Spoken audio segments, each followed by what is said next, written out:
Thanks for joining us on Arc Salt Lake. I'm Brian Schnee. Monday, December the 9th, and tonight we're taking a look at an abandoned mine fire here in Utah that recently put up plumes of hazardous, toxic smoke. A deep dive on this tonight. The Kenilworth Mine fire has been burning for years. Here's where the mine is located. Let's take a look on a map. It's in Carbon County, in the Book Cliffs, east of Helper, just outside of the small mining community of Kenilworth, a town that has rich mining history dating back to the early 1900s. The town of Kenilworth was recently inundated with smoke from the mine fire, which hasn't been in operation for quite some time. Time to go in depth now with Steve Fluke of Utah's Division of Oil, Gas and Mining. We've had quite a few fires the past few years. A lot of them have been associated with wildfires that have ignited coal refuse piles that are on the landscape. Some of them that we buried, but then the fire disrupted the land so much that it uncovered them and ignited them. And then we've even had coal seams that have caught fire from wildfires recently. And I think that uptick is from the increase in wildfires that we've seen due to climate change. How difficult is it to put a fire out that's underground? Well, they can be quite difficult underground. Really, the best way to put a fire out is to expose the actual burning coal and to dig it out and quench it right in front of you. That's the only way to be certain. Otherwise, you have to use other techniques like injecting grout or fire retardant foams, cutting off fire blocks, and just trying to either eliminate the oxygen supply or the heat or whatever it takes to disrupt the fire. But it can be a very challenging thing to do for an underground coal mine fire. Kenilworth, what's the history with this area, and how long has this been a target for you, I guess, in terms of how long this fire maybe has even been burning? Well, we don't really know the history of this fire. We weren't aware of it until 2021. It was reported to us. And but it didn't have much surface expression at that time. It was just a little bit of smoke coming from what looked like some old breakout portals, but there's no road or anything leading to it. And we were setting up a monitoring program for it. When this happened in August, it appears a subsidence hole opened up and it started smoking quite a bit. So it was changed drastically overnight. And then even a month later, then it really started smoking quite a bit more. And but we treated it as an emergency right away when we saw that subsidence open up, because we didn't know what was going on. We didn't want it to ignite any vegetation around it and start a wildfire. So with the cooperation with the Division of Forestry, Fires and State Lands, got a helicopter and some of their staff to go up and kind of grub out the area, reduce the vegetation. But there wasn't a lot in that area, but we wanted to make sure. And then that was our first chance to really monitor the fire. It's hard to get to the location. It's quite the hike up to it. There's cliff bands above and below it. You can access it on foot, but it's a difficult thing to do. When do you think was the last time that site was even active with actual work? Have you been able to pinpoint that? I don't know offhand. I think it was the mine closed down in the 70s. It's pre-law, so it was prior to any permitting and regulations on the mining, and that's what makes it eligible for us to work on. There has to be no responsible party for it. So that mine was active from the early 1900s, and there were reports that there was a fire in that portion of the mine back then, and there are also reports that miners, while advancing drill borings ahead of their work, they encountered areas that had been previously burned out naturally from where the coal had caught fire, and also areas that seemed to be burning. So they recognized this part of the mine, there was a fire over there, and I think they sealed it off and just proceeded forward. It's possible that this mine may be 100 years old. I mean, this fire may be 100 years old and has just now reached the surface. We just don't know enough yet. right now we're proceeding with an emergency action to try to reduce the smoke because it's inundating the town of Kenilworth below. And so we want to make sure we can address that, but there'll be a long-term kind of action to do an investigation, characterize the fire, try to delineate it, and see, the extent of the fire, and come up with some options that there may be to address it long-term. You mentioned that we've seen more of these fires as of late, and a lot of them have been a result of wildfire that have gotten into some of these mines. How many are active right now? How many coal fires do you actually, or other related mines do you have that you believe are still burning in the state of Utah? We're aware of 7, including this Kenilworth fire. One or two of them are we're not really sure if they're still active. But there are a couple too that are pretty active. Most of them are in remote areas. This one's probably the closest to a town, the Kenilworth fire, even though it's up on the side of the mountain above the town and difficult to access. It's relatively close. Can you describe some of the things that people were doing in order to try to, I guess, eliminate the smoke impacts? It seems like that's the big one, right? Sure. Yeah. Well, as soon as we, sat down to try to figure out how to approach this fire, we recognized that the first thing we really needed to do was to shut off any oxygen supply. And we obtained all the or a lot of old mine maps to determine where the adits, portals, breakouts, things like that for the mine workings were in the area. So the mine workings cover an extent of 7 square miles around the mine. So they go back quite a far away. We located an adit that had been closed, but still had it wasn't sealed up entirely, and it was drawing in quite a bit of air. It was 2.5 miles away that was drawing in that air into the mine workings. So we've identified 4 or 5 old portals and subsidence features associated with old portals that were drawing air, it seemed, and we've been plugging them up with a fire retardant foam to seal them off and to block the intake of air into the mine workings. And we saw a pretty quick effect. The amount of smoke that's coming out of the main vent has dropped significantly. It's still smoking, but it has dropped, and that was the intent. We wanted to have the smoke reduced before we got workers up on the bench where the main vent hole is. So we wanted to be able to reduce the danger to the workers of if the wind were to shift and blow the smoke toward where the workers are. They'll have and be prepared with equipment to be able to escape in case something like that happens. But if we were to reduce the smoke, that was our first goal, to be able to get into the site. Then we'll be plugging up near the vent hole subsidence features that are intaking air that are right there near the hole, and then eventually go to the hole itself. The hazards are just that they are releasing a lot of gases that are toxic. You can have vents on the surface that are really hot, and animals or people could fall into them if they aren't aware of them. So we want people to be aware of the hazards around these fires. So it's the smoke and the actual vent holes and subsidence features that are associated with them. So this one at Kenilworth seems to be smoking quite a bit more than any coal seam fire that I've seen. So it is unusual in that respect. We have several that are smoking, but we don't see even a fraction of the amount of smoke that this one seems to be. So this is very different. This one is very unique. Yes, and the amount of smoke that it's putting out, it's quite alarming. The smoke is toxic. It has only a couple % oxygen in it.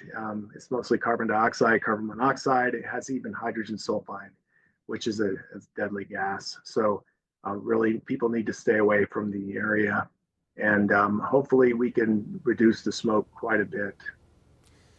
You can read more about the Kenilworth Mine fire right now, KUTV.com. I just wrote up this article for you. There's a map in there.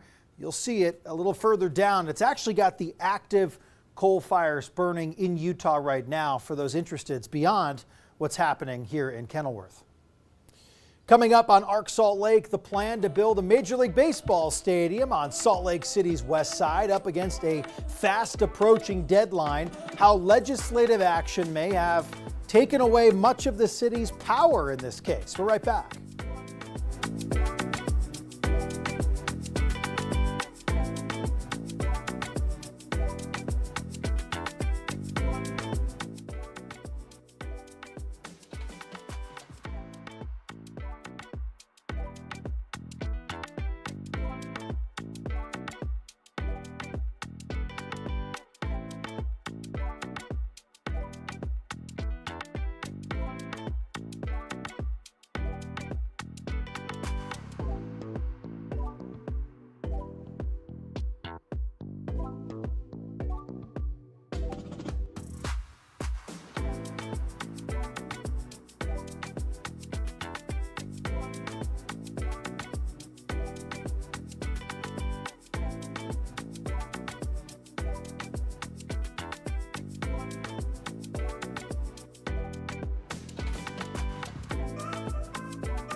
Welcome back. The plan to reimagine the Power District on Salt Lake City's west side and build a Major League Baseball stadium is up against a tight deadline.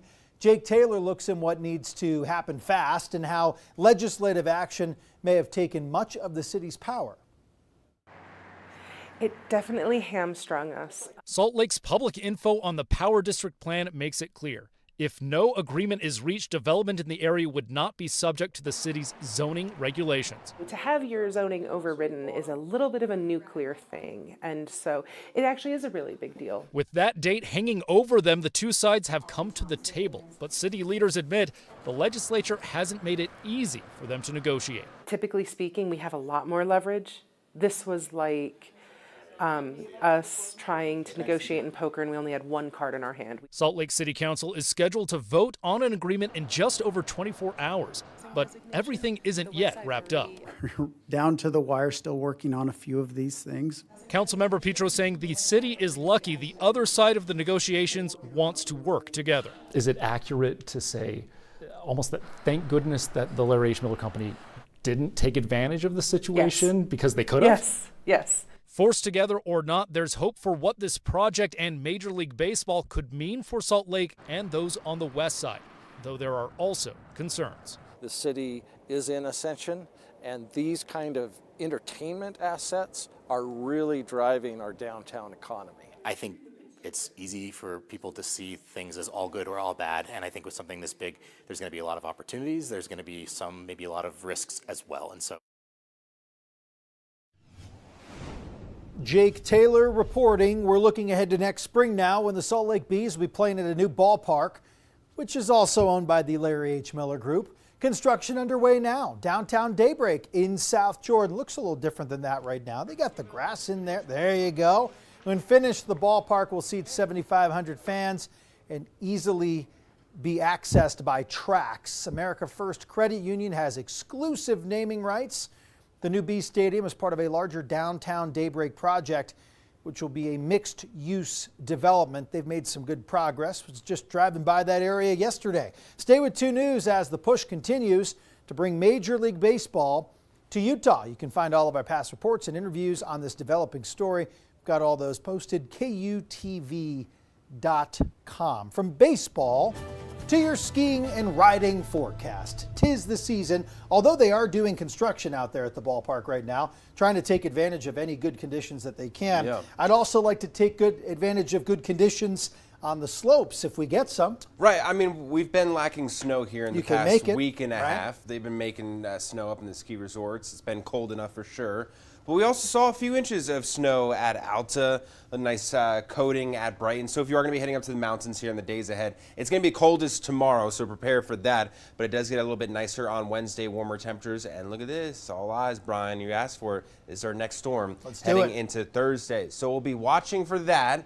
And fingers crossed that we'll see at least a couple inches of snow. Looks like it'll be more significant than the storm that we just had pushed through the area.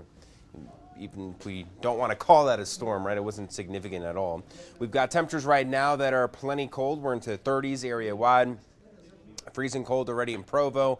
And temperatures here across the state, this is pretty impressive how cold it is this early. We're at 24 in Manti, 34 in Hanksville, 18 degrees in Panguitch, 42 in Page, 28 in Delta. And you can see we've got those flurries and snow showers wrapping up, drying things out all across the state. We're dry across the west coast. We're also seeing some lingering snow down in southeastern Colorado. And then we still are dealing with some snow into interior New England. They've had some good snow early this season. For us here at home, high pressure system kind of builds back in through the next 2 days, and that means we actually get a little bit of a slight inversion, maybe a little bit of valley haze, especially as we get into Wednesday and into Thursday morning. But all eyes on our next storm moving in Thursday evening. This could be a better one for many of our areas, including out into Friday morning, maybe a quick burst of heavy snow for our mountains, including our valley floors. We'll dry it out as we get into Friday night and into Saturday, and then here comes our next system sliding in by Sunday evening, and then there's another one beyond that heading into Tuesday. So I like what I'm seeing here for the snow lovers and the skiers. This is looking a whole lot better than what we were dealing with here this time last week when we were looking at the 7-day forecast. I was looking at the 14-day forecast, and it was not looking good. But for the first storm, we could see about a trace to 2 inches, Brian. The mountains 2 to 6 inches. So this is just the first storm. And this could trend upwards as we get closer to it. It's still a few days away. And then we've got the weekend storm. And then I think next Tuesday's storm looks even bigger. So liking what I'm seeing here. We head into the overnight and it is cold. We're into the 20s and teens area wide. We've got highs tomorrow that stay into the 30s, so it's going to be chilly. St. George, you've got 40s to 50s here, and then warming up into the mid and upper 50s, looking pretty good for the weekend. And then along the Wasatch Front, we go from 39 tomorrow, so that'll be the coldest day of the week, to there's that storm Thursday and Friday. There could be some changes here and there in terms of intensity, but I'm liking what I'm seeing. That weekend storm, I think, will be the weakest of the three. So we've got, we'll call it a medium storm Thursday, Friday, a small storm for the weekend, and potentially a bigger storm by Tuesday. We'll watch out for that. Just need these every couple days. That's all this. Keeps Hey, that I'm inversion fine out if, and if we get a little a refresher storm in that there. gives 3-4 inches for the mountains, and it happens Perfect. 2 to 3 times a week. I don't need a big storm. No, I'll it'll take pile up. Yeah. All right. Thank you, Sean. Coming up here on Ark Salt Lake, Apple users may no longer be seeing green. The change that's impacting the color of the text bubbles on your phone.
All right, this season, holiday shopping returns likely to create some issues for many retailers. Yeah, according to the National Retail Federation and Happy Returns, 17% of all merchandise sales are expected to be returned, totaling $890 billion. That's up from last year's return rate of 15% at $743 billion.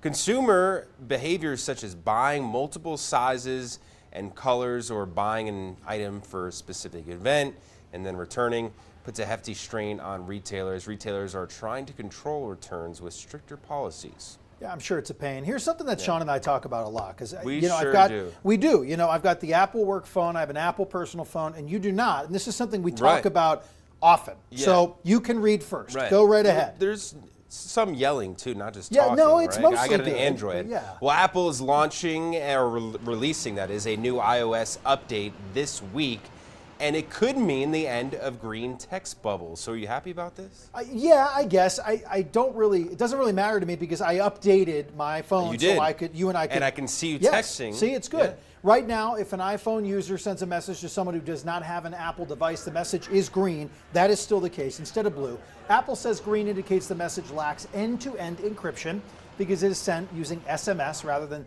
Apple's secure iMessage service. Forbes reports the update will allow iPhone users to set new default apps for calling and messaging, means users can change their default to a fully encrypted program and avoid the green bubbles. Thoughts? I have a lot of thoughts. Yeah, of course you do. know, We it's have some just- time. Go ahead. I think 30 seconds. Apple and the whole thing is just it's a club, and I know I have a lot of friends. Everyone just bullying. Everyone just bullies anyone who's got a green text. Well, I'm not know? bullying. No, you're not. I and too that's switched true. over. I changed. Okay. We'll leave it there. We only have a few seconds. We'll continue tomorrow night. All right. See you at 7. Take care.